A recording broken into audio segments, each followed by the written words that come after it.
Hey, what's up YouTube? My friend Elliot here. We're about to kick it off with day one of the 30-day challenge. 30-day challenge is 50 pull-ups, 100 push-ups. It's all about results. It's 30 days going in to give you the best results you've ever seen in your life. No gym, no equipment, no excuses. This is what it's all about. This is how you get it. You don't need all these weights and hours in the gym. Nah. This workout, this challenge is to get you used to doing effective workouts quick and fast to get you the results that you want. Workouts 10, 15, 20 minutes, 30 minutes a day, 45 tops. You will have workouts longer than that. However, you don't have to be in the gym for hours. You don't have to be in the gym at all. We out here in the park. Find you a bar, find you some rubber. You don't even need the rubber. You can go on concrete. But whatever, there's no excuses. People say, oh, I need a gym when I go to the gym or once I start this and that. Like, nah, just go outside and do some exercises every day. Never be a right time to get started. So start now and start small. We start off with small workouts. All right, and this is day one of that 30-day challenge. We're going 30 days. No matter how cold it is, snow, rain, if it ain't raining too hard because I don't want to mess my phone up. No excuses, all right? We outside, we getting it done. Day one, 50 pull-ups, 100 push-ups. If you can't do pull-ups yet, then you might want to start off with how to do some pull-ups. I'll have another video on how to do pull-ups. Come on this challenge with me. Come on this journey with me. If you're just starting out, you're new to calisthenics, this is a great place to start. It's all about consistency every day. So let's get it. We got the bar right here. Trusty bar. So we gonna get in that and then we right on the floor groundhog with it to do those push-ups. All right, so let's get it done. You're about to discover how to stop letting yourself off the hook. When the going gets tough, you're gonna learn how to become the tough that gets going, because I promise you, I know that you can do more than you think you can do. You can last longer than you thought you could last. You can experience more than you thought you could experience, and you can win bigger than you ever thought you could win, because you can develop that level of confidence and competence. Confidence, it comes from keeping your word to yourself. I have broken with my bare hand 5 concrete blocks on fire. I've done millions of dollars in sales in under an hour. Did not give me the sense of personal power, what I'm about to tell you. And the thing that I'm going to tell you, here's the cool thing about it. Everyone in here can do it. Who can do it? Everybody say, I can. Let me say, I can. Let me say, I can. Now, here's the question. Will you? Let me hear you say, I will. Pain is not an input from the body. Pain is an output from the brain. I'm like, what do you mean? Pain is your brain attempting to protect you from what it perceives to be a dangerous situation. And so your body your brain sends pain to your body to freak you out. When I discovered that, here's what the guy said. He said, I can prove to you that pain is an output from the brain and not an input from the body. He said, watch this. He said, have you ever heard of phantom pain? I said, yeah, I've heard of phantom pain. What's phantom pain? Phantom pain is when somebody loses a limb. They get their arm severed or their leg severed, but they still feel pain in the severed limb that's not there anymore. So why is that important?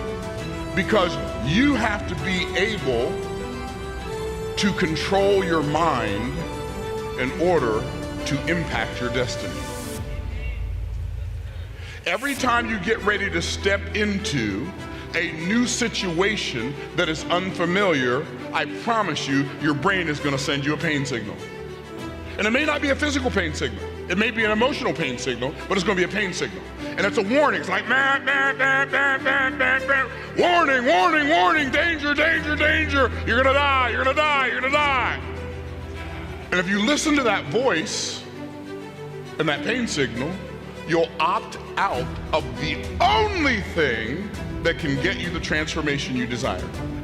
And here's what you deserve to understand. Who deserves it? Everybody say, I do. You deserve to understand that there have been so many times in your life you could have gone further than you went, but you let yourself off the hook because it was hard. Nobody gets to have good results by only doing easy things. Why am I telling you this? I'm telling you this because the only thing that has stopped you from being further than you are right now is your freak out mechanism has talked you out of all your chances. I told you this morning that if I had a chance to do it all over again, what would I do differently? I would get it done faster so I could enjoy it longer with the people I love the most. Why didn't I get it done soon? Because when I started to do it earlier in my life, I allowed my freak out mechanism to cheat me out of my early opportunities. I'm just not gonna do that anymore. If I could give you a gift, the greatest gift that I would be able to give you is the ability to only give energy to outcomes you desire. That would be the greatest gift. Like, if I could take my beliefs about belief and install it in your brain, that would be better than any amount of money I could give you. Because I know how to act as if the only thing that's impossible for me is that something would be impossible for me. Let me ask you a question. How many of you would attempt more than you attempt right now if you knew you could not fail? Come on now, be honest with me. Right, so now you just showed yourself the real reason you don't attempt more is because you actually believe that, I get it, other people can do this, but not me. I am telling you, the difference between you and me is not money. It's not experience. The difference between you and I is belief. When I look at a mountain that I want to buy, I'm saying, oh yeah, I'm going to buy that mountain. And you say, I'd like to buy that mountain. I'm going to try to buy that mountain. Or you say, who needs a mountain? When I see a mountain that has everything that one could desire in a mountain, here's what I say, I'm going to buy that mountain. Now I get it, Lord willing, I'm going to buy that mountain, but my whole life is Lord willing. I'm not confused. If there's one thing, well, there are many things, but if there's one thing that going to a funeral will remind you, it's the illusion of control. Did I say that too fast? Control's an illusion. Now, I may look like I have some control, but here's what it says. Here's what the scripture says. Riches profit not in the day of death. Like, if I had to choose between, like, being rich and losing my soul, I'd choose to lose the money. You can have the money. I'm not confused. Some of y'all, though, y'all waiting to start living till you get to heaven. If God would have wanted you to start living when you got to heaven, you would have been born there. You have an assignment. I have an assignment. Because my life is not my life. I get that. I'm not confused. My life belongs to God. Everything that I am belongs to God anyway. I'm not confused about that. The money is a tool. For what? For expansion of the kingdom. Not my kingdom, his kingdom. I'm not confused about that. But I don't have to make excuses about it either. See, here's what's beautiful about an assignment. When you own your assignment, you don't need somebody else to understand your assignment. I don't need you to release me to my assignment. God gave me a field. God gave me an assignment. You can't fulfill mine, I can't fulfill yours. I remember when I was broke and I heard preachers preaching me into poverty and they were way richer than I had ever hoped to be. And I'm like, what are you talking about, bro? You're rich, you got a new car. My car has 3 different colored doors on it. How can money be that terrible and you have so much of it? He didn't have that much of it, but he had way more than I had. And see, most people think rich, like too rich, is the person has more than me. I wish I had some helping hand. Oh, lie. The person who's too rich is the person that has more money than me. So they need, if I had that much money, I'd go feed all these hungry orphans. But the problem is you don't care enough about the hungry orphans to go make enough money to feed them. You just want to spend somebody else's money to feed them. Real talk.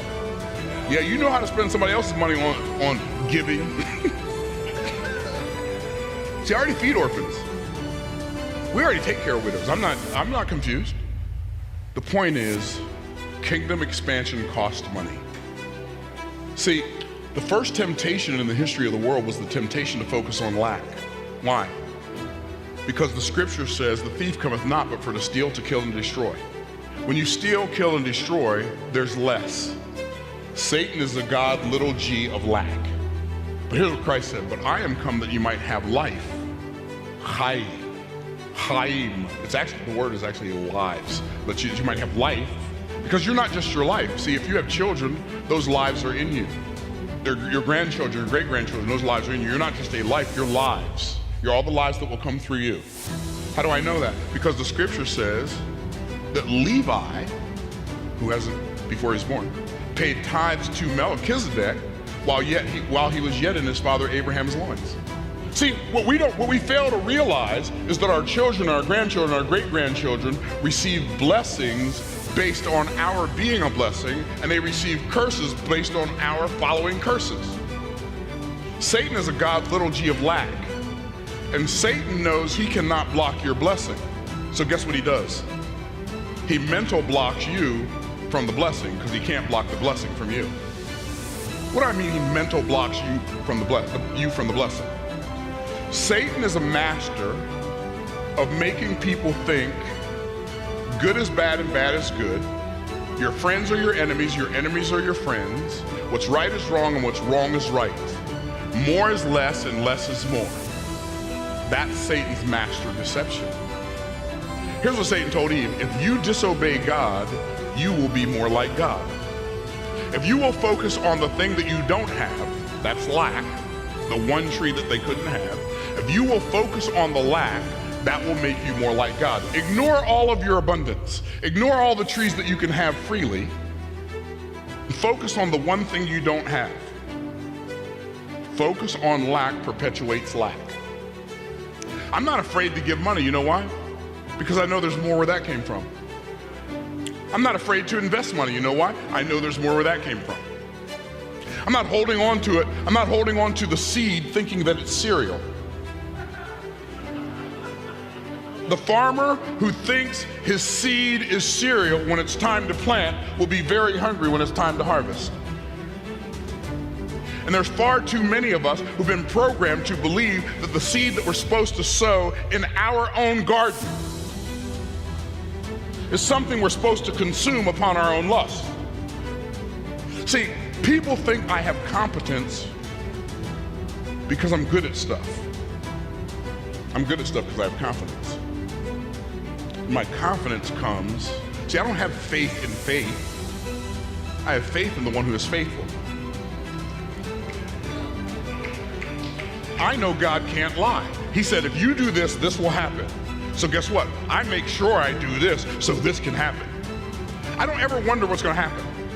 I've had so many people say to me, Myron, you have more certainty than any human being I've ever seen. Do you teach that? I said, I don't really teach it, but I can tell you where to get it.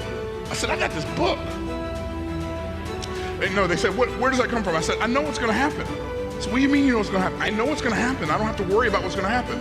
Like, so many people are worried about, is it going to work? If it's going to work, is it going to work? I don't know if it's going to work. Is it going to work? Is it going to work? I don't know if it's going to work. And so what they do is they drive a vehicle of their life down the highway of their experience with one foot on the gas and one foot on the brake.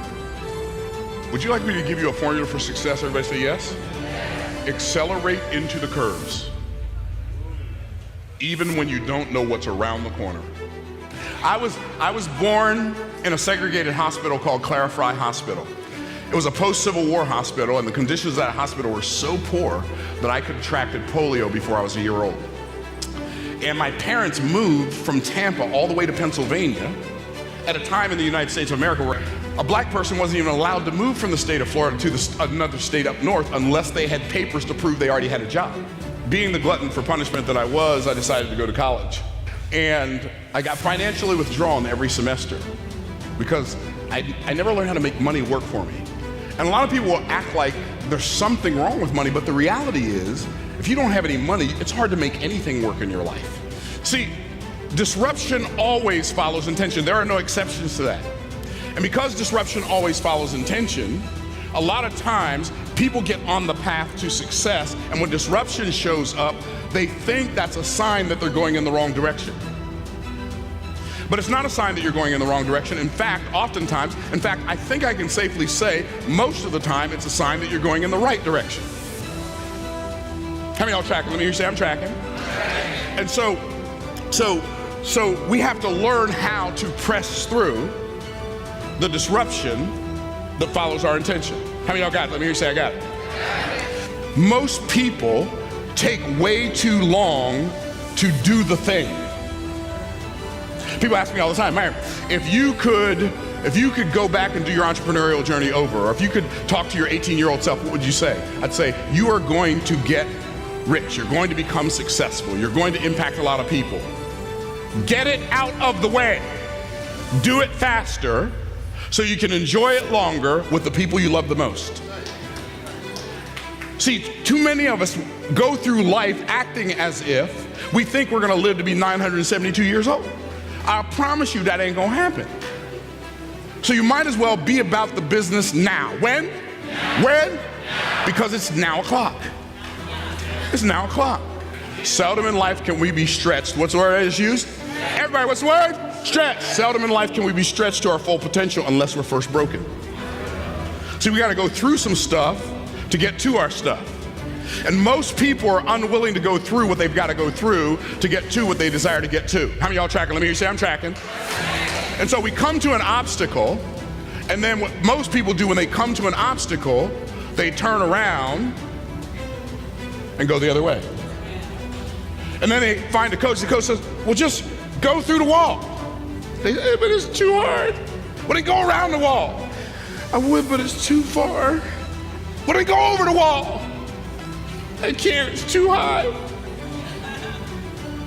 And most people fight tooth and nail to defend their limitations. And I promise you, if you fight for your limitations, you will get to keep them. How many of y'all tracking? And so, you gotta go through some stuff to get to your stuff. There's no destiny without difficulty. There's no strength without struggle. There's no advancement without adversity. So if you'd like to get to something, but you're unwilling to go through something, you're only gonna frustrate yourself for the rest of your life. I recommend highly that you don't do that. What you do speaks so loudly, people can't hear what you're saying. How many of y'all tracking? I got started October of 1985. I did not make my first sale until April of 1987. 18 months later, I made my first sale. I became the top salesperson in our office month after month after month after month after month after month. So just because you're not good at something when you get started, doesn't mean you can't be good at it when you finish. See, here's what happens. When you decide to do something good, and you're not good at it, most people quit when they're bad. Well, that's not a good time to quit. You quit after you get 6 championship rings, not before you get one. I used to weigh 40 pounds more than I weigh right now. And I decided I'm gonna start working out every day. I'm gonna just do 30 push-ups a day and 30 sit-ups a day. And I got down to do 30, this is gonna mess up my tie, but I don't care. I got down to do 30 push-ups and I said, I can only do 4. Next day I came back. Guess what? The next day I could only do 3. I didn't get stronger, I got weaker. But then one day in this process, I said, I'm gonna see if I can get up to 10. And I just, 1, 2, 3, 4. Oh my goodness, I can't stop. I can't stop. I can't stop. I can't stop. I can't stop. I can't stop. I can't stop. I can't stop. I can't stop. I don't know how to stop. Somebody stop me. Hang on, hit the off button.